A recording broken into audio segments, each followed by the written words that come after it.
그런데 국내에서는 아무런 조치도 이루어지지 않았다.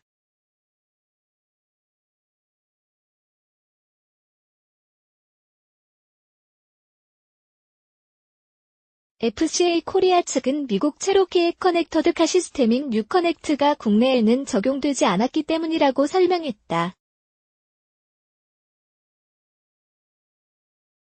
2010년 미국에서 렉서스 S351 리콜됐을 때 한국 토요타는 국내 모델은 미국 생산 물량이 아닌 일본 생산 물량이므로 리콜 대상이 아니라고 발표했다. 언뜻 이해하기 어렵지만 연간 1천만 대에 이르는 자동차를 판매하는 거대한 자동차 회사이니 생산지가 다르고 세부 부품의 형상이 다르기 때문이다. 이런 경우를 종합해보면 미국에서 리콜을 받은 자동차가 국내에서도 동일하게 판매된다고 해도 리콜의 사유가 되는 부품은 다를 수 있다는 말이다. 결론적으로 해외에서 발생한 리콜이 국내에서 똑같이 진행되지는 않을 수 있다.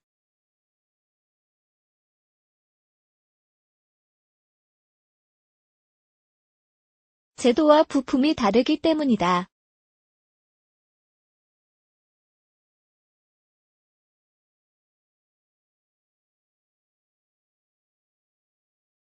최근 5년 새 이런 리콜 사태가 무려 5배가 늘어났다.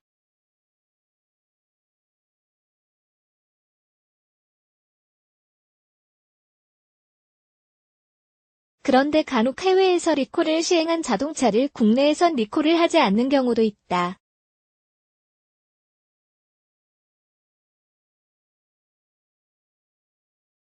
이유는 무엇일까? 리콜과 무상수리는 다른 의미.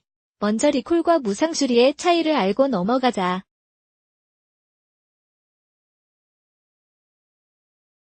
국내에선 리콜 제도는 자기인증 제도가 기본이다.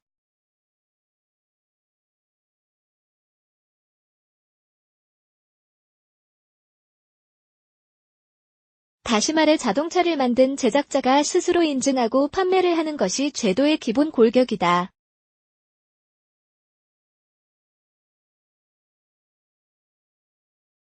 이 기준은 사실 미국의 것을 차용한 것이다.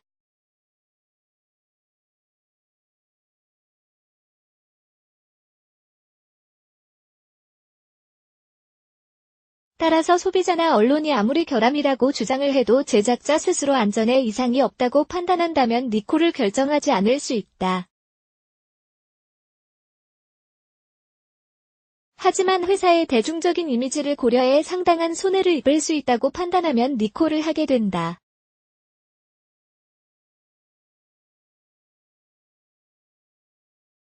이번 BMW 사태 역시 크게 벗어나지 않는 사례라고 볼 수 있다.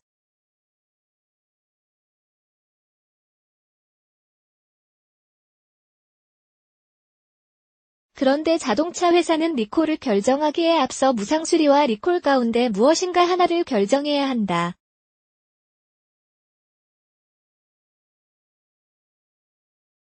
리콜은 해당 모델 소유자들에게 의무적으로 알리고 시정 조치까지 해야 하는 강제적 조치다.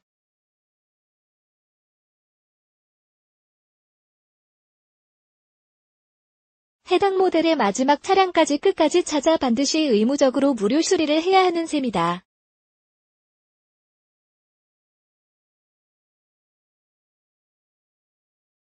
반면 무상수리는 소비자들에게 고지할 의무가 없다.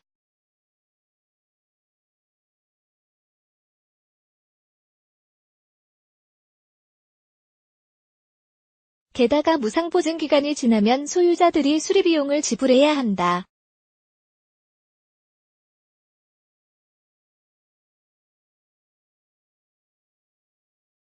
따라서 자동차 회사로선 해당 모델을 전량 리콜하는 결정을 해야 하는지 혹은 입고 모델만 잘 태우고 넘어가야 할지 판단해야 한다.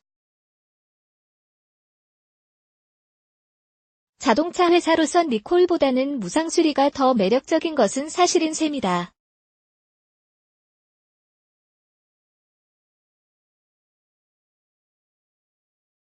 물론 자동차 제작사에게 이런 결정을 모두 맡긴 것은 아니다.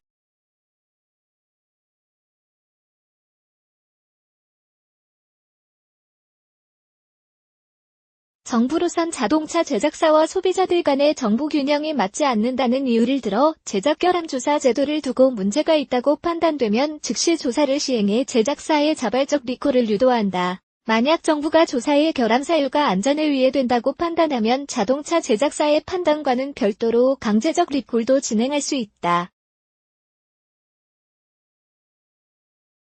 아우디 폭스바겐의 디젤 사태나 이번 BMW 화재에 대한 국토교통부의 조치가 대표 사례다.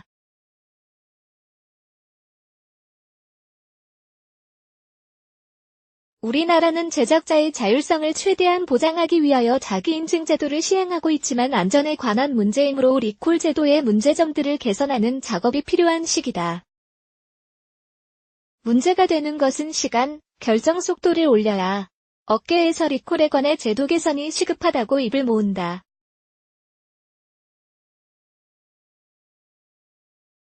정부의 조사는 소비자 및 시민단체 제작 결함 신고 혹은 언론 보도를 바탕으로 이루어지는데 제작 결함 조사 사업을 담당하는 교통안전공단 자동차안전연구원의 조사까지 마치고 난 이후 리콜이 결정된다. 결함 발견부터 리콜 결정까지 이르는 데 너무 많은 시간이 이루어지는 셈이다.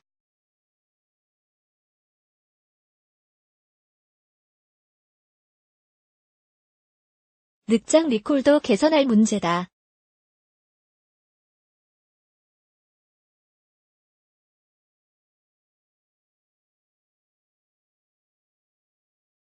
2009년 10월 미국에서 리콜을 결정한 포드 익스플로러의 브레이크 오일 누유건은 국내에서 7개월 늦은 2010년 6월에야 발표됐다. GM 코리아의 캐딜락 CTS 브레이크 오일 누유 역시 2010년 미국에서 리콜이 결정된 이후 무려 1년 이후에야 국내 리콜이 결정됐다. 또 현대차 미국 법인이 판매한 2011년식 소나타의 전자식 파워 스티어링 EPS는 북미에서 먼저 리콜 결정이 났고 국내에서도 고지어 리콜 소식이 나왔다. 리콜 결정은 비교적 빨랐지만 수년이 지난 후 리콜 결정이 났다는 점은 아쉬움으로 남는다.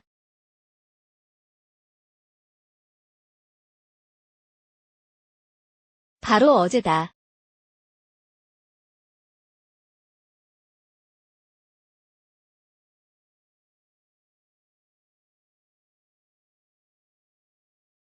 BMW 화재 사태를 비롯해 자동차의 제작 결함 시정 제도를 쉽게 리콜이라고 부른다.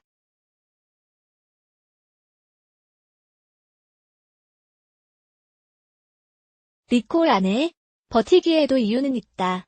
해외에서 자동차의 결함이 발견됐는데도 리콜은커녕 무상 수리도 하지 않는 자동차 제작사들도 있다. 무슨 배짱일까? 이유는 있다.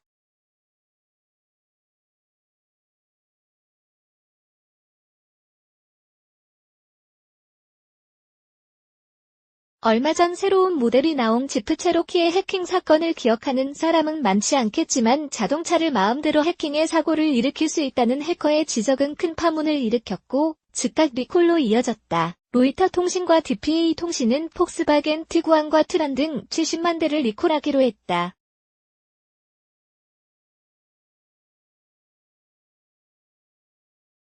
과연 한국의 폭스바겐은 티구안을 언제 리콜할지 주목해보자.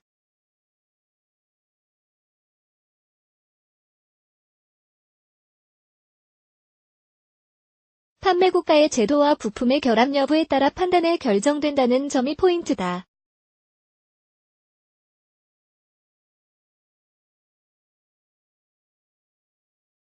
다만 그럼에도 불구하고 리콜은 계속 증가할 것으로 보인다.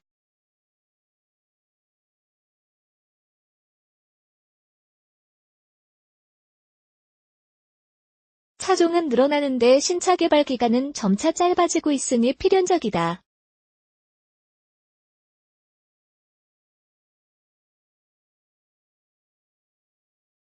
자동차 제작사로선 신뢰와 이미지 모두 중요하지만 무엇보다 중요한 건 소비자의 안전이라는 점을 기억해야 한다.